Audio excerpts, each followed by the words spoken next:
age social media culture. This is a case that the feds can make. We should do a parody of this slow walk like it's a wedding or something. Like the NYPD is just so happy. Look, the mayor even showed up. I mean, what the fuck is the mayor doing here? It's all for show. We are not a serious country, and this is a political spectacle playing out before your very eyes. The death penalty is a reasonable option. What I find perplexing about this case is that it appears from what we know that the state wasn't really, Alvin Bragg's office wasn't really working with the Southern District on this, and it took them by surprise.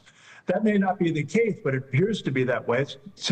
But at the same time, there obviously was coordination because They only allowed one camera, but about 50 police officers. It is unusual. The stalking offense is an unusual offense for the government to bring, and I can't think off the top of my head of a case like this where they charge a stalking offense and associated firearms offense, which make it eligible for the death penalty, where they've actually sought the death penalty. So one thing to be clear here, they filed a complaint, so it's a death-eligible case. That doesn't necessarily mean that the government will pursue the death penalty. Right. They may well, particularly given the new administration that's coming in. It's going to be wild. I'm just telling you. Just wait. Because you know it's going to get worse. Things are going to get worse. As long as capitalism is allowed to thrive, as long as we have the same people in power, as long as society is organized in this way, this psychopathic way, things are going to get worse. Until all of those seemingly unnoticeable quantitative changes that have been happening behind the scenes, invisible in society, are going to produce a qualitative shift, transcendental shift in society. It's inevitable. It's almost like a math equation. Once you figure out the parameters and the factors and what's at stake and the conditions and the circumstances, it doesn't take a genius to figure out where this is headed. I was actually right outside that courthouse today, and I do want to compliment David. I do want to compliment David for his answer, but I'm also simultaneously on the toilet, and I need to push this little turd out. Just a second. Ugh! The way he just broke that down, because he's played for that team for a long time, and he was just very honest with you. Chris, I don't remember a case. The last case I remember where there was a murder charge in both counts was the Crown Heights. And they lost in the state court, and then the feds, and I believe it was the Eastern District, brought a civil rights case so that they could convict the guy who was acquitted in state court. But it is so rare, so rare. I tried, I looked, I Googled, like a case where... He Googled it! Is this the defendant for Luigi Mangione? And he Googled it? It's a straight-up execution. And Chris, if I could say, I'm still an idealist when it comes to the criminal justice system.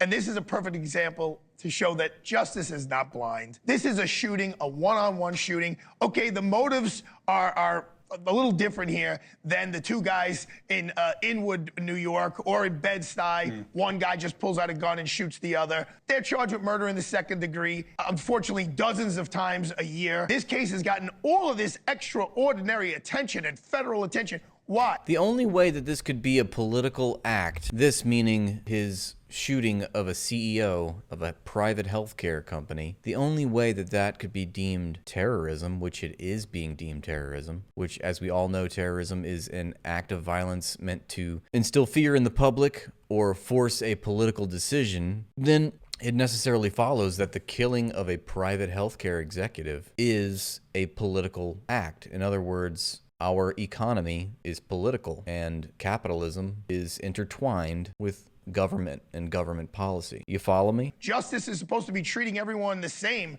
That went out the window with this case, that's for sure. You think this guy's overcharged? I think the FBI wrote that manifesto. He thanked that he wasted no time thanking the feds. Look, ask David. He was in that office. He was a storied prosecutor. He prosecuted the World Trade Center bombing case in 1993, where 6 people were killed, 1,000 people were injured.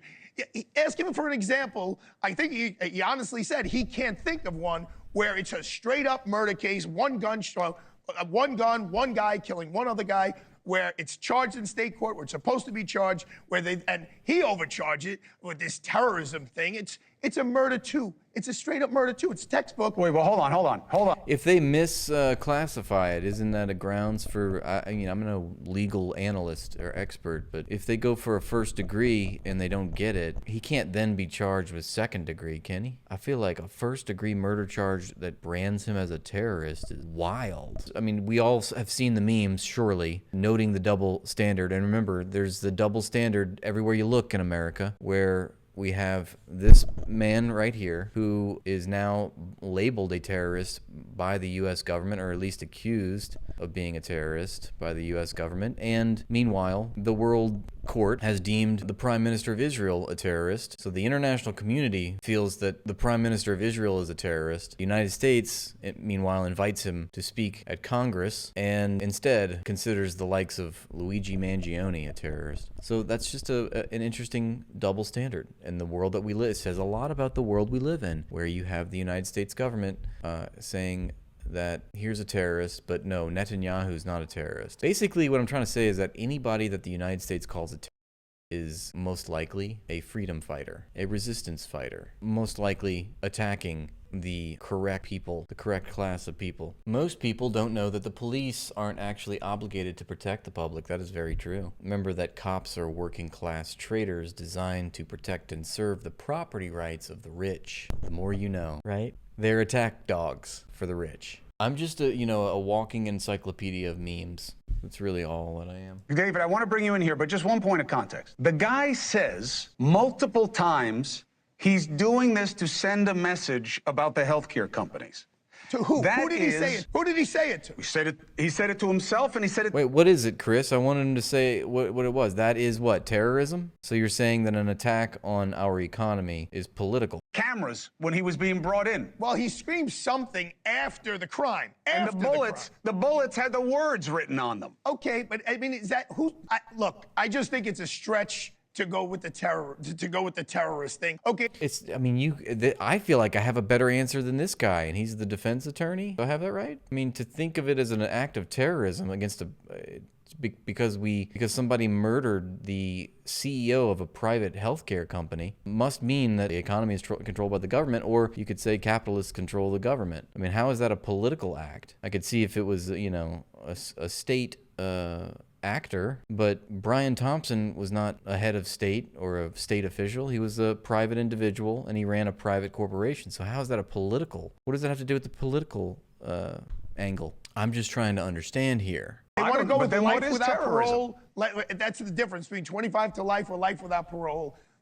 Go for it. But in my opinion, everyone who pulls out a gun and executes someone under these circumstances, it's murder in the second degree. Hey, thanks for watching. I think he's right about that. I mean, I wouldn't challenge him on that. I don't think it's an act of terrorism, unless you're willing to admit that corporations actually run the government. Okay. In the past 6 months, I've been banned on Instagram, Facebook, Twitter, Threads, TikTok, and now YouTube. This is 1000% because of my coverage of Israel's genocide against the Palestinians. In light of being demonetized on all these platforms, I've decided to start exclusively posting to Patreon, where you can sign up for all my posts and live streams for just $3 a month. Wow! In addition to having all access to my live streams, you'll also be in a group chat with yours truly. Wow, that sounds awesome. I've spent a considerable amount of time and effort trying to build audiences on these platforms, only to have them swept away at a moment's notice. And that is pretty frustrating. But I want to say that I'm thankful and grateful for all of your support and kind words throughout all of this, and I hope to see you on these new platforms very soon.